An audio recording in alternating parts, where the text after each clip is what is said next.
Hello guys, welcome back to my channel. कैसे हैं आप लोग? अभी मैं क्लिनिक जा रही हूँ। ये मेरे पापा हैं, मैं रास्ते में थी एंड नाउ मैं क्लिनिक जाते आज पेशेंट्स काफ़ी ज़्यादा थे। संडे था तो मैं आते ही पेशेंट पे लग गई। ये एक पेशेंट थे, इन्होंने कैप लगवाया था एक्चुअली पीछे के दांत में, कहीं और से लगवाया था। शायद इनका कैप फिटिंग नहीं था अच्छे से, कैप अच्छे से बैठा नहीं था। इनका जो कस्प था पीछे का वो बहुत शार्प था, तो मुझे वो सही करना था एंड थोड़ी सी कैविटी थी तो उसको फिल करना था। मैंने जीआईसी फिलिंग की थी इन पेशेंट की एंड फिर उसके बाद ये बहुत ही हैप्पीली काम करवाने के बाद चले गए। ये आभा दीदी हैं और ये अभी जीआईसी मिक्सिंग कर रही हैं।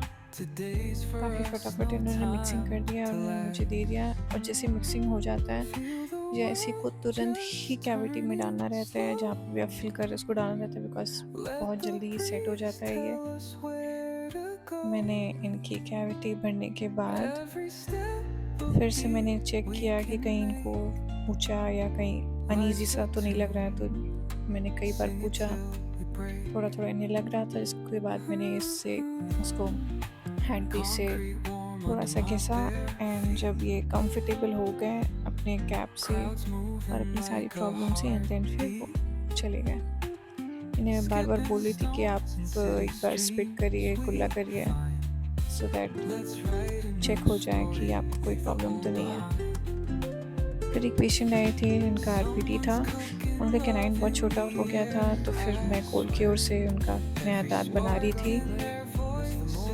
फिर मैं आ गई अपने घर वापस क्लिनिक आवर्स ख़त्म होने के बाद एंड देन फिर मैं फ्रेशन अप हो रही हूँ।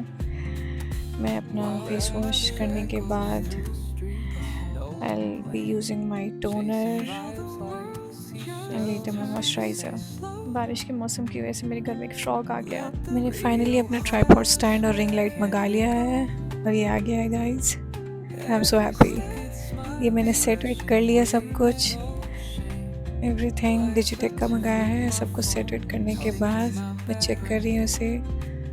इसका लाइट काफ़ी ज़्यादा अच्छा है, बहुत ही क्लियर सब कुछ दिख रहा है। इसका विजन काफ़ी अच्छा है। इसमें लाइट एडजस्ट करने का भी फीचर दिया है, लाइक आप बहुत ही ब्राइट चाहते हो तो बहुत ही ब्राइट, बहुत ही लो चाहते हो बहुत ही लो, तो मैंने सिर्फ 2 पॉइंट तक एडजस्ट किया है। फिर मैं अब रात में सोने जा रही हूँ तो मैं ये अपना स्किन केयर कर रही हूँ। मैंने फेस वॉश करने के बाद अपना वही क्लिंडामाइसिन क्रीम लगाया एंड देन फिर सैलिसिलिक एसिड, बिकॉज मुझे एक पिंपल हो गया है, बहुत ऑयली स्किन है मेरी, ऊपर से बरसात का मौसम। उसके बाद सैलिसिलिक एसिड लगाने के बाद मैंने नाइसिनामाइड लगाया है, सेम अपने उसी पिंपल एरिया पे, नॉट पूरे चेहरे पे, बिकॉज काफ़ी हार्श होता है ये सब सीरम्स, तो चेहरे को बहुत, स्किन को बहुत ही पतला कर देता है। फिर मैं स्ट्रगल कर रही हूँ अपनी चोटी बांधने में, बिकॉज मेरे बाल उलझे हुए थे और ये सुलझ ही नहीं रहे थे। मैं कैसे कैसे करके मैंने अपनी चोटी बनाई, और सोने से पहले मैं चोटी बना के ही सोती हूँ, बस फिर सुबह तक बाल काफ़ी ज़्यादा उलझ जाते हैं। हेयर कलर कराने के बाद तो मेरे बालों की डेंसिटी बहुत कम हो गई है। अगर वीडियो अच्छी लगी तो लाइक और सब्सक्राइब ज़रूर करिएगा। मिलते हैं अगली ब्लॉग में। Good night.